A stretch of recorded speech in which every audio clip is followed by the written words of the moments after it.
Hello NEET aspirants, आज के session में हम डिस्कस करने वाले हैं आपका बहुत बड़ा सवाल एंड दैट इज नीट के लिए एनसीईआरटी पढ़ने का आखिर सही तरीका क्या है। तो व्हाट यूजुअली स्टूडेंट्स डू, वो एनसीईआरटी के बहुत सारे पोर्शन को स्किप करके रीड कर रहे होते हैं, इंट्रोडक्टरी पार्ट चैप्टर का छोड़ देते हैं, एंड का पोर्शन छोड़ देते हैं, केवल मेन प्रोसेसेस पे ध्यान देते हैं। ऐसा हमें बिल्कुल भी नहीं करना। एनसीईआरटी को हमेशा लाइन बाय लाइन पढ़ना है, हर एक लाइन को ध्यान से पढ़ें। नाउ लाइन इंपॉर्टेंट क्यों है? क्योंकि ये जो आसपास की लाइंस हैं ये एक दूसरे से लिंक्ड हो सकती हैं। इनफैक्ट एनसीईआरटी में कई लाइंस इतनी कनेक्टेड हैं कि एक लाइन अगर असर्शन है तो दूसरी लाइन उसका रीजन भी हो सकती है। इसलिए जो आसपास की लाइंस हैं उनको कनेक्ट करने की कोशिश करें, हो सकता है उनके बीच कोई रिश्ता हो। वही जो डेफिनेशंस है एनसीईआरटी में, जो टर्म्स इटैलिक्स में दिए हुए हैं, कई कंटेंट हम देखते हैं जो बॉक्सेस के अंदर है, टेक्स्ट बॉक्सेस में है, स्टूडेंट्स उनको हमें बहुत ध्यान से ऑब्जर्व करना है। इंपॉर्टेंट इंफॉर्मेशन है वो एनसीईआरटी की। अब एनसीईआरटी में साथ में थ्योरी के संग काफी सारे डायग्राम्स भी होते हैं, डायग्राम्स के लेबल्स भी होते हैं, वहां कैप्शन भी होता है, तो वो भी डिटेल्स हमें बिल्कुल मिस नहीं करनी। अगेन वन मोर थिंग, जैसे हम बात करें chapter excretory products and there elimination की, तो उसमें यूरिन फॉर्मेशन की पूरी फिजियोलॉजी दे रखी है। अब उस फिजियोलॉजी को पूरा रिमेंबर करना, मेमोराइज करना काफी मुश्किल है, लेकिन इसका एक डायग्राम भी दिया है। उस डायग्राम में नेफ्रॉन के सारे parts, PCT, Henle's loop, DCT, है ना, आगे हम कलेक्टिंग डक्ट की बात करें, कहाँ पर हो रहा है ट्यूब्यूलर रीएब्जॉर्प्शन, कहाँ पर सिक्रीशन, किस चीज का एब्जॉर्प्शन कहाँ हो रहा है, किस चीज का सिक्रीशन कहाँ हो रहा है, अगर वो डायग्राम, उसकी लेबलिंग ध्यान से रख ली आपने माइंड में, तो आप वो कंटेंट कभी नहीं भूलने वाले। इसलिए डायग्राम्स, उनकी लेबलिंग्स, कैप्शन, सब कुछ आपको ध्यान से ऑब्जर्व करना है। अनदर इंपॉर्टेंट थिंग, स्टूडेंट सोचते हैं कि बस थ्योरी पढ़ लेंगे हमारा काम हो जाएगा, नहीं होगा। थ्योरी के अपार्ट आपको समरी, उसको भी पढ़ना है, और एनसीईआरटी के एंड में क्वेश्चंस दिए हैं उनको भी पढ़ना है। अब समरी कैसे इंपॉर्टेंट हो गई? समरी में तो हमें लगता है वही है जो हमने चैप्टर में पढ़ा, उसी को कुछ ब्रीफ में दिया है। स्टूडेंट्स, कई बार समरी के अंदर ऐसी नई लाइंस निकल आती हैं जो कि थ्योरी में थी ही नहीं। फॉर सिंपल एग्जाम्पल, आप बॉडी फ्लूइड्स एंड सर्कुलेशन में देखिएगा, जब आप पढ़ते हैं कार्डियक साइकिल, नीचे उसमें मेंशन्ड है एक टर्म स्ट्रोक वॉल्यूम। समरी में स्ट्रोक वॉल्यूम के लिए नया शब्द यूज कर दिया, बीट वॉल्यूम। तो अगर आपने नहीं पढ़ा बीट वॉल्यूम टर्म समरी से, तो आप उस टर्म को एग्जाम में पहचान ही नहीं पाएंगे। इसलिए समरी भी इंपॉर्टेंट है। Another thing, exercises. एनसीईआरटी में चैप्टर एंड पे एक्सरसाइज दी हुई है। नाउ वो एक्सरसाइजेस ये बता रही हैं कि इस पर्टिकुलर चैप्टर का जो फोकस है एग्जामिनर का वो क्या है। तो उन पर्टिकुलर क्वेश्चंस में जिन रीजन से क्वेश्चन आए हैं, जिन सब टॉपिक से क्वेश्चन आए हैं, एनटीए भी उन सब टॉपिक से आपके लिए नीट के पेपर में क्वेश्चन दे सकती है।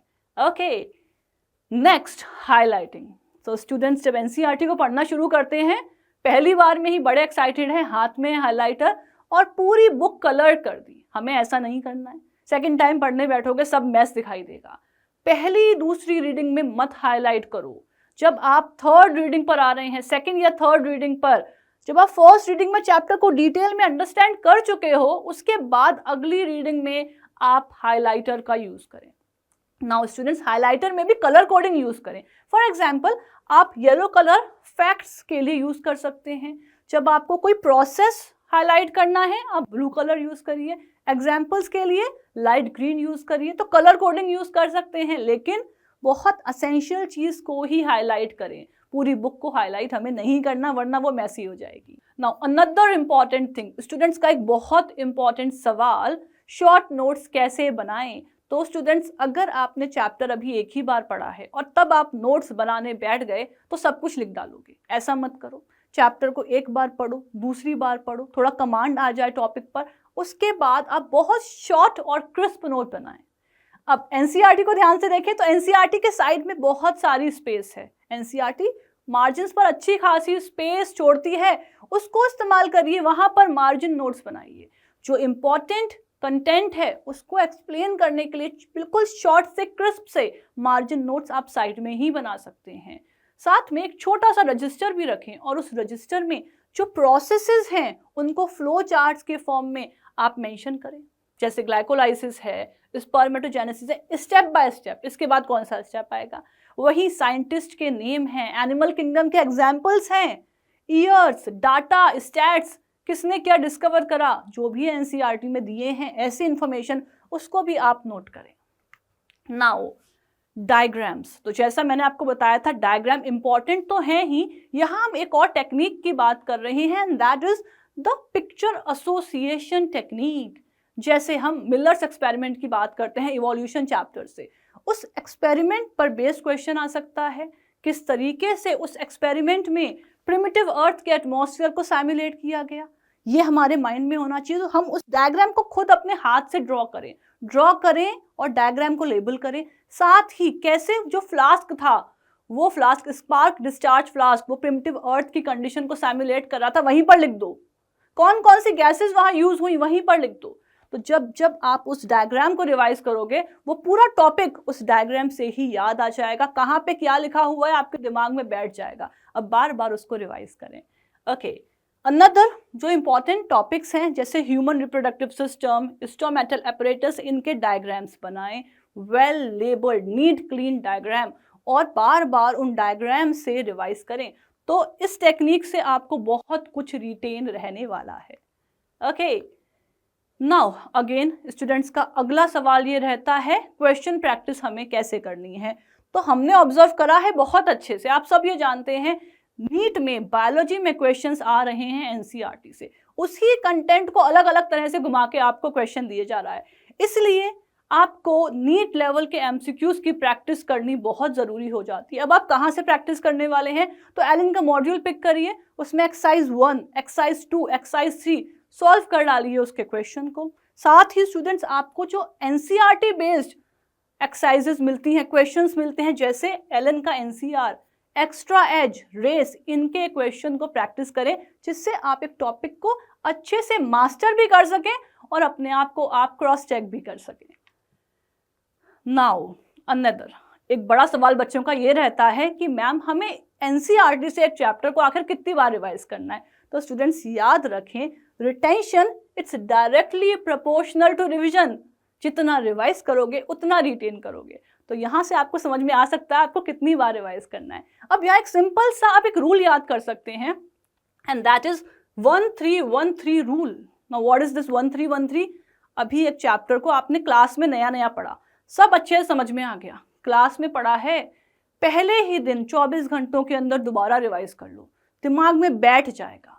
3 दिन बाद फिर से रिवाइज कर लो और अच्छे से याद हो जाएगा। आफ्टर दिस 10 दिन बाद फिर से एक बार रिवाइज करा और 30 डेज बाद फिर से रिवाइज करा, तो हो गया ना 1313। First day, third day, 10th day, 30th day. अब एक बार आपने 1 महीने बाद रिवाइज कर लिया, अब हर महीने के बाद उसको रिवाइज करते रहें। हाँ, जब एग्जाम आ जाएगा तब तो फ्रीक्वेंसी बढ़ानी पड़ेगी, लेकिन दिस इज द वे आपको ईयर लॉन्ग चैप्टर्स को रिवाइज करते चलना है। नाउ अनदर क्वेश्चन, भाई क्लास 11th का वेटेज ज्यादा या क्लास 12th का? तो स्टूडेंट्स ऐसे मत आप समझें कि आपको 12th पे ज्यादा फोकस करना है या सिर्फ 11th पर। आप ये समझें कुछ चैप्टर्स 11th में हैं जिससे ज्यादा क्वेश्चन आ रहे हैं और कुछ चैप्टर्स 12th के। तो चलिए समझते हैं। क्लास 11th तो आपने ऑब्जर्व करा होगा trend, cell the unit of life, cell cycle, cell division, भर भर के क्वेश्चन आते हैं यहाँ से। वही हम बात करें chemical control and integration, CCI chapter से बहुत सारे क्वेश्चन आ रहे हैं। बॉटनी में देखिए photosynthesis in higher plants, biological classification, बहुत स्कोरिंग टॉपिक्स हैं क्लास 11th एनसीईआरटी के। ये क्लास 12th में बायोटेक्नोलॉजी, अच्छे खासे क्वेश्चन आ रहे हैं। ह्यूमन रिप्रोडक्शन है ना, इस पर्टिकुलर चैप्टर से जेनेटिक्स से बहुत क्वेश्चन आते हैं। तो 11th और 12th दोनों इंपॉर्टेंट हैं, पढ़ने सारे हैं, but these are the chapters जिनका ज्यादा वेटेज हो जाता है। Now again something very important, NCERT के कीवर्ड्स ये नीट के क्वेश्चन के आंसर होते हैं, है ना। तो एनसीईआरटी के कीवर्ड्स जो हैं उन पर आपको ध्यान से फोकस करना है। स्टूडेंट्स एक चीज आपने देखी होगी, जब आप किसी मूवी को बार बार देखते हैं, किसी पर्टिकुलर सीन को बार बार देखते हैं, तो बार बार देखने से वो डायलॉग आपको याद हो जाता है। इनफैक्ट आप कोई गाना बार बार सुनते हैं तो वो भी दिमाग में बिल्कुल एग्जैक्ट वर्ड्स याद हो जाते हैं। एनसीईआरटी को इतना पढ़ो कि उसके सेंटेंसेस आपके दिमाग में एज इट इज बैठ जाएं। अब ये इंपॉर्टेंट भी है। क्यों इंपॉर्टेंट है? बिकॉज अक्सर देखते हैं हम नीट के पेपर में जो ऑप्शंस हैं वो एज इट इज एनसीईआरटी की लाइंस होती हैं, बिल्कुल वही लाइंस। तो आपको वो लाइंस याद होनी चाहिए ना। यहाँ पर भी ट्विस्ट है, कई बार examiner as it is NCERT की लाइन देते हैं क्वेश्चन में, लेकिन वो इसको नोट कर देते हैं, है को नहीं है कर देते हैं। तो इस पर आपको बहुत प्रिसाइसली लाइन को ऑब्जर्व भी करना होगा। Okay, now some bonus tips for you. तो स्टूडेंट्स, आप जो पोर्शन आपको एनसीईआरटी का थोड़ा डिफिकल्ट लगता है मेमोराइज करने में, जैसे इवोल्यूशन में क्लैडोग्राम्स दिए हुए हैं ना, ऐसे इमेजेस को, ऐसे डाटा को, एग्जाम्पल्स हुए, प्लांट की फैमिलीज हुई, इवोल्यूशन के क्लैडोग्राम्स हुए, इनकी इमेजेस को अपने कमरे के दीवारों पर, स्टडी टेबल के सामने, कबर्ड पर चिपका दो। बार बार ऑब्जर्व करो जब तक दिमाग में आपके वो बैठ ना जाए। ओके, वन थिंग मोर, एक बहुत अच्छा तरीका किसी कंसेप्ट को याद रखने का होता है, किसी को सिखा दो। तो एक कंसेप्ट पढ़ा, कोई लेंथी कंसेप्ट है, अच्छे से पढ़ा, फिर अकेले में बैठकर खुद को समझाओ। खुद को समझ में आ गया, फिर घर में किसी को पकड़ लो, मम्मी मिल जाए, आपका कोई सिबलिंग मिल जाए, पापा मिल जाए, उनको समझा दो। कोई नहीं मिल रहा तो कोई पीयर ढूंढ लो, अपना कोई फ्रेंड, उसको समझा दो। Because teaching it's a very good way of memorising concept. Okay, अब अगेन एक और आप लोगों का सवाल रहता है, हम एनसीईआरटी के अलावा कौन सी बुक यूज़ करें? स्टूडेंट्स, आपको केवल एनसीईआरटी ही यूज़ करनी है, याद रखिए। एनसीईआरटी पर 100% अपनी मास्टरी कर लीजिए। ओके, एनसीईआरटी को कंप्लीटली मास्टर कर लीजिए, आपका नीट की प्रिपरेशन बहुत अच्छे से कंप्लीट हो जाएगी। सो स्टूडेंट्स, आई होप आज के सेशन में आपको अच्छे से समझ में आया होगा कि आपको एनसीईआरटी किस तरह से पढ़नी है। Thank you.